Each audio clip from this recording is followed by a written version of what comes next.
Hi, I'm Russ of Aquarium. Welcome to Your First Tank. This is a video series that will help you set up your first aquarium successfully. So, once your tank has cycled, it's finally time to go and get some fish. Hopefully, you've taken a chance during the cycling process to do some research on types of fish that appeal to you and that are appropriate for your setup. If not, you really should do that first. Even if you have done some research, here are some additional points to ponder. When you find a fish that does appeal to you, make sure that you know how big it's going to get as an adult. There are lots of fish in pet stores that look cute and they can fit in your tank right now, but in a few months they might be much too big. You should also consider compatibility of the species that you choose. Some fish are aggressive with each other. For example, you wouldn't want to keep two male bettas or Siamese fighting fish together in most cases. Other fish may not be aggressive with one another, but may require very different conditions. You might find two different types of fish that you like, one that requires cooler temperatures and the other requires warmer temperatures. Some species are peaceful enough with one another, but problems arise at feeding time. A good example of this is the African dwarf frog. Now this frog is a pretty peaceful frog, and there are lots of fish that will leave it alone. However, at feeding time, most fish are a lot more voracious and aggressive about food. They will tend to eat all the food and there's nothing left for the frog, and the frog can end up starving to death. Relative size is another important factor to consider. If one fish is large enough to swallow another fish, the likelihood is that it will sooner or later. Many of you may want your first tank to be a community tank where various species live together in relative harmony. Others might consider a species tank where you have a group of one species of fish, which can be rather stunning. You might even want a showcase tank where you have one individual fish that's the focus. It's good to keep in mind also that there are several different ways that fish distribute themselves in the tank. There are fish that school tightly together, tend to remain together most of the time.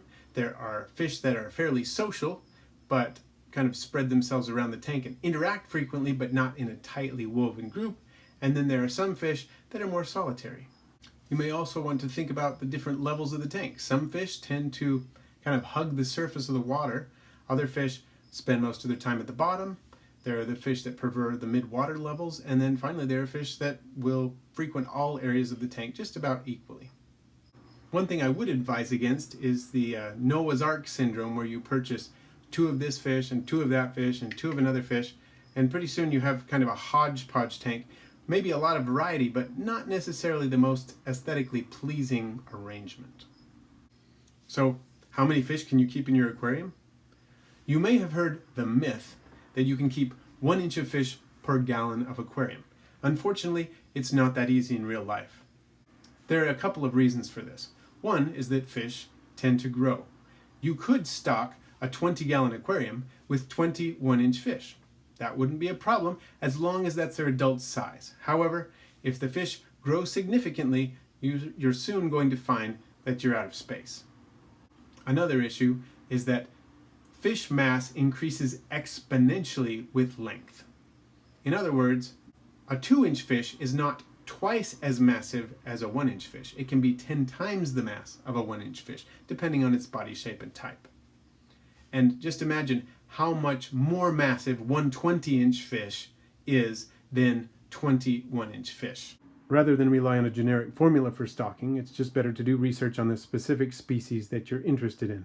For example, in researching the needs of these fish, I found that a small colony can be maintained in a 10-gallon tank, so I knew that this 20-gallon high would be sufficient. And now let's talk about acclimation, which is the process of transitioning the fish from the bag it came home in into the aquarium water itself. You are probably already aware that you should float the bag in the aquarium for a period of time, usually about 15 minutes, to allow the temperatures to equalize between the bag and the aquarium.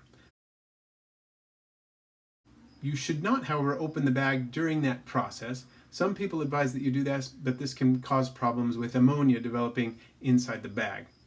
It's best to leave the bag closed until just before you're about to release the fish, and then you carefully pour the contents of the bag over a bucket through a net so the fish ends up in the net rather than pouring that water into your aquarium, as there can be parasites in there and toxins and various things that you really don't want to introduce into your aquarium. It's important to find a good source of fish So before you make your purchase, it's a good idea to shop around at a few different pet shops or aquarium stores. Word of mouth, online reviews, and just walking in and getting a general feel for how you're treated in the store and how the tanks look. Are they well maintained? Are there healthy fish? All of these things can help you make a good choice. When it comes time to choose an individual fish, there are a lot of things to consider as well. Look at the fins. Are they clamped tightly against the body? That's usually a bad sign. The dorsal fin should generally be held erect, although it will move around, and the other fins should be spread wide and not look ragged or torn. Take a look at the fish's body as well. It should be free of blemishes, lesions, cottony growth, or small white specks, which could be a sign of ick, which is a rather nasty disease. Other signs of disease include an excessively emaciated body or a bloated body, especially if the scales stick out, making the fish kind of resemble a pine cone. Both of those could be serious issues.